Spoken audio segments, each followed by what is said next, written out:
Engines up and burning. 2, 1, 0, and liftoff. The final liftoff of Atlantis. The U.S. Space Shuttle program may have seen its final space shuttle flight, but the space race is far from over. While other countries are moving forward into space exploration, now it's U.S. private investors that are aiming for the moon. NASA has made that transition over to do the missions to space station and so on will now be done by commercial companies.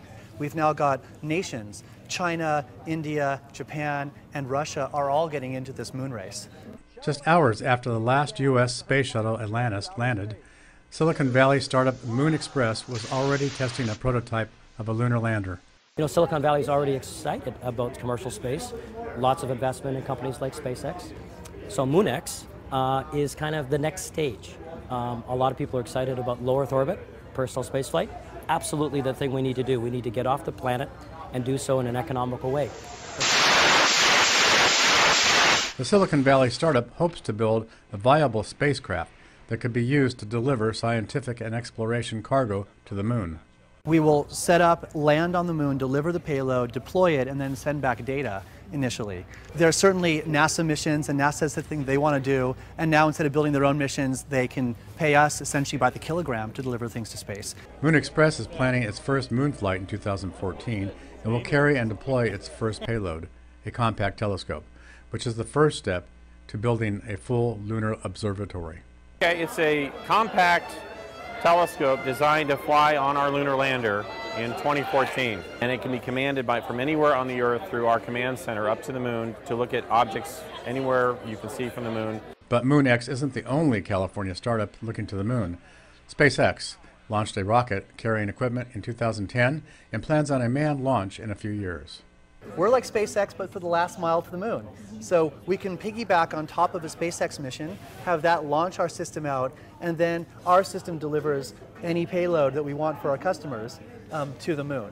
Moon Express founder Naveen Jain aims to be one of the first entrepreneurs to help Earthlings take advantage of the moon's resources. We looked at the stuff and saying, where are the biggest opportunities that are going to be created in the world? And we thought that space and genetics are the two industries that are going to be really the next big industries around. And the whole goal is to be able to go find the rare earth elements, such as platinum or helium-3, and really bring them to Earth to solve our energy problem. This vehicle was used by NASA in 2007 and 2008, and they mothballed it. And we put it all back together and get it all working again as a part of our technology development. Kind of looks like a bug, right? It looks like a little spaceship from another planet like you'd see on a cartoon. It's got 4 landing legs, and it comes flying into the moon and fires rocket engines and slows down and can actually land very accurately. We come all the way 250,000 miles and we can land inside of a football stadium. The company is a contender in the Google Lunar X Prize that will be awarded to the first privately funded team to put a robot on the moon. It will need to travel 500 meters after it lands and transmit high-definition video, images, and data back to Earth. The company is serious about winning and has set aside a budget of $70 million to $100 million. We're also competing for the Google Lunar X Prize, and if we win that program, then that's a $20 million prize. We have a paying contract for NASA, good for by milestone basis, but good for up to $10 million. NASA plans to fund 2 resupply missions a year to the International Space Station. It's a contract worth hundreds of millions of dollars, but for now, MoonX has set its sights on producing an economical, low-cost, repeatable technology that will be used to land robots and eventually humans on the moon. For the Wall Street Journal Digital Network, I'm Kievman at NASA in Mountain View, California.